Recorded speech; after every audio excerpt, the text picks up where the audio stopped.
Faith and knowledge, two sources of religion at the limits of reason alone. The title puts religion in quotes, and in some way, like, that gesture of putting religion in quotes is one of the key points of this text. 1. How to talk religion, of religion, singularly of religion today. How dare we speak of it in the singular without fear and trembling this very day, so briefly and so quickly. So notice here that singularly of religion, right? The point being is that there are so many vast, articulations of what a religion, so many things fall under the heading of what religion is. How does it even make sense to talk about religion as one thing, right? And he uses this line, how dare we speak of it in the singular without fear and trembling, which of course is a reference to St. Paul and to Kierkegaard. You must work out your faith in fear and trembling, he says. Okay. Who would be so imprudent as to claim that the issue here is both identifiable and new? Who would be so presumptuous as to rely on a few aphorisms? To give oneself the necessary courage, arrogance, or serenity, therefore, perhaps we must pretend for an instant to abstract. Pretend for an instant. Think about that, right? So he's saying we must pretend to abstract. Abstracting from what, right? Well, from all of these different practices around the world and throughout history and blah, blah, blah, blah. All of these different things which are incompatible and are irreducible to one word, right? We can't, we take from all of those things and we abstract into religion as such. But when we do this is what's interesting. When we do this, we know we're full of shit, for Derrida. So this is what it means when he says, perhaps one must pretend for an instant to abstract. To abstract from everything, or almost everything, in a certain way. Perhaps one must take one's chance in resorting to the most concrete and most accessible, but also the most barren and desert-like of all abstractions. The word religion, right? And this idea of the desert is something that's going to appear again, that he's foreshadowing something, right? Should one save oneself by abstraction, or save oneself from abstraction? Where is abstraction safely? And then there's parentheses that's filled with words that I can't say because they're in different languages. Where is abstraction safely, right? Where is salvation safety? That's what he says. Point being that this move is dangerous, right? The move of taking all of these practices that are mutually exclusive and sort of scattered all over the place and have so many different meanings to so many different people, like concrete, real people in the world. And to call that religion, right, is something that is dangerous.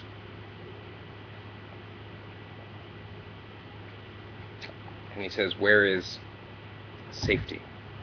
Where is salvation?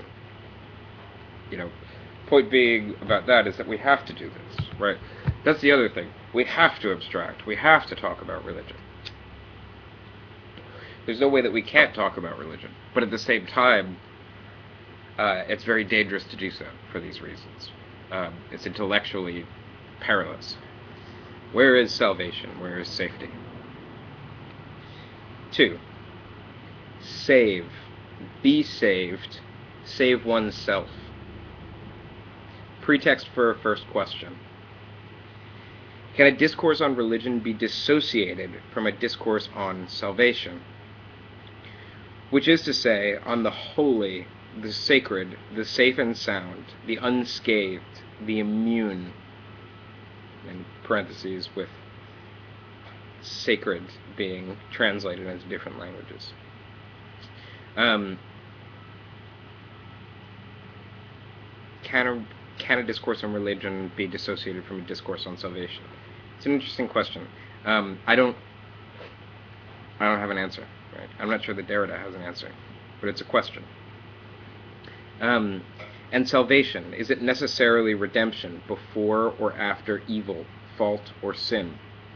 Now, where is evil? Where is evil today, at present? Suppose there was an exemplary and unprecedented figure of evil, even of that radical evil which seems to mark our time as no other. Radical evil, as a concept, is related to Kant, right? So this is another reference that he's slickly throwing in there. But it becomes very important because, again, the title is Two Sources of Religion at the Limits of Reason Alone. The essay wherein Kant talks about radical evil is Religion at the Limits of Reason Alone. So Derrida is already beginning to play with this text, right? And radical evil for Kant is the idea of evil for its own sake, right? If you can think about deontological ethics, a good deed is done for its own sake, right? That's what makes something good.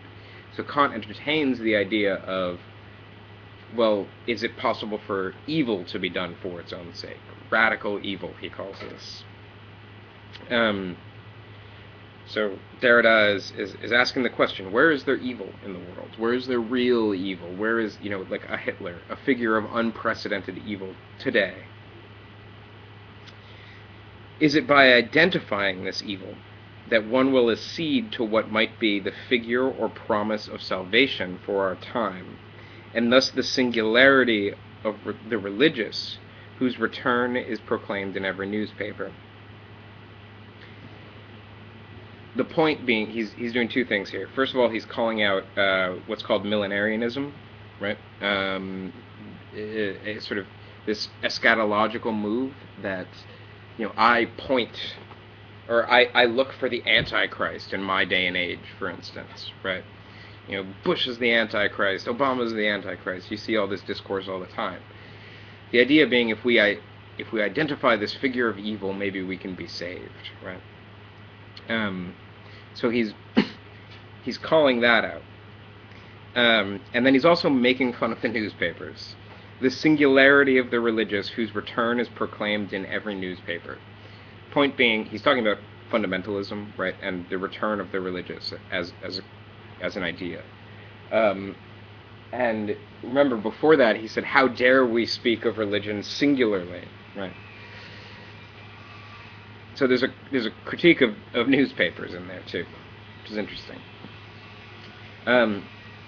Eventually, we would therefore like to link the question of religion to that of the evil of abstraction, to radical abstraction, not to the abstract figure of death, of evil, or the sickness unto death, another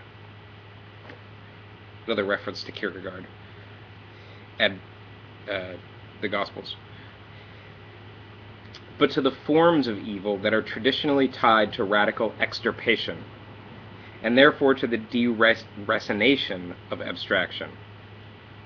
So the point is that he wants to link the question of religion to the question of radical extirpation, to genocide, basically.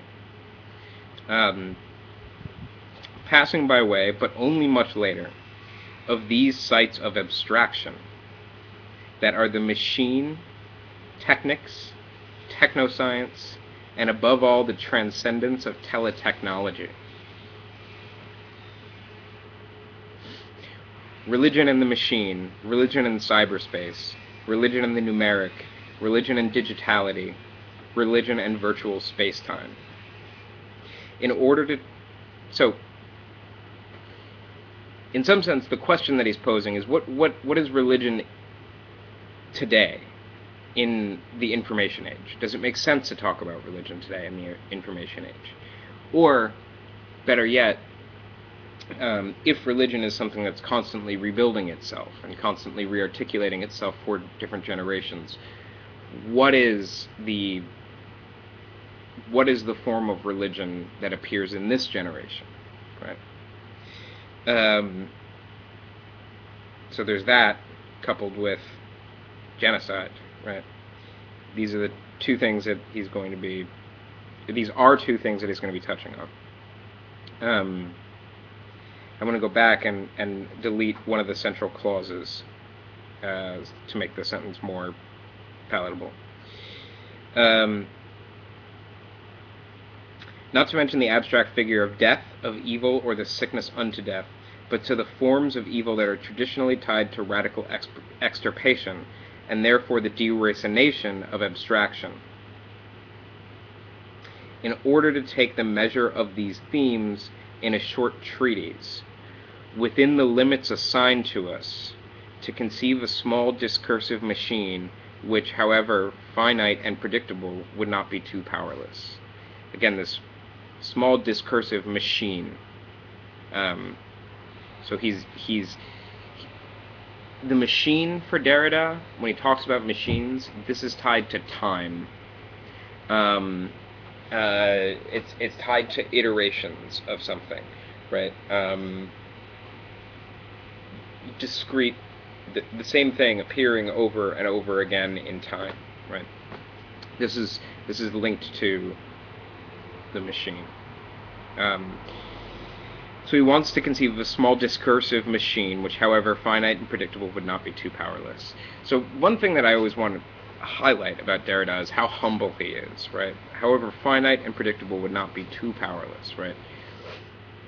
He's a very humble guy, and he's makes a lot of statements that buffer himself from the subject, which I think is really interesting, rhetorically speaking. And so what he's trying to do here is to conceive of a small way to begin to think about analyzing the question of religion. That's what he means when he says a discursive machine.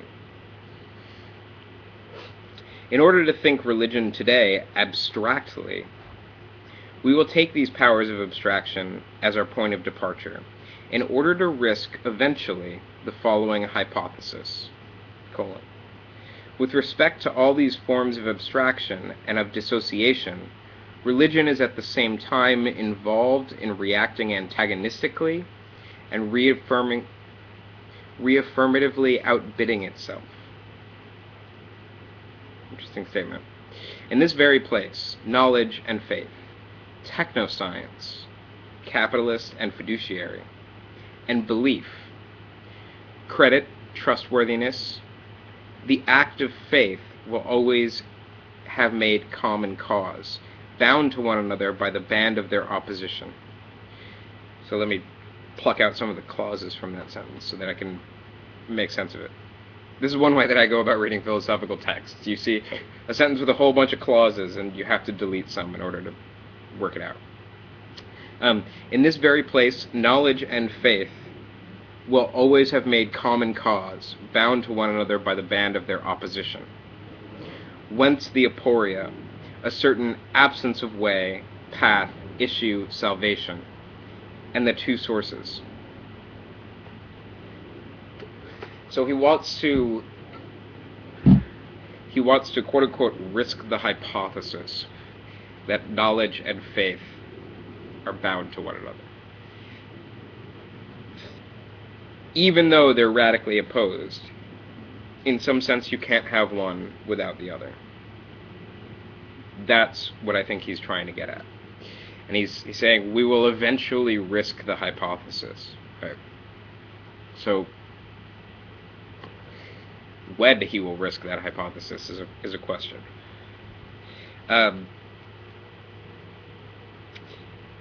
This one sentence, I'm not sure what this means, and I will leave you guys with the question. Post a comment, post a video, or whatever you guys would like to do. I'm not sure what it means to say religion is at the same time involved in reacting antagonistically and reaffirmatively outbidding itself. I don't know what that means, so I'm going to try and get you guys involved. Post a comment down below for how you read that statement. And have a good day.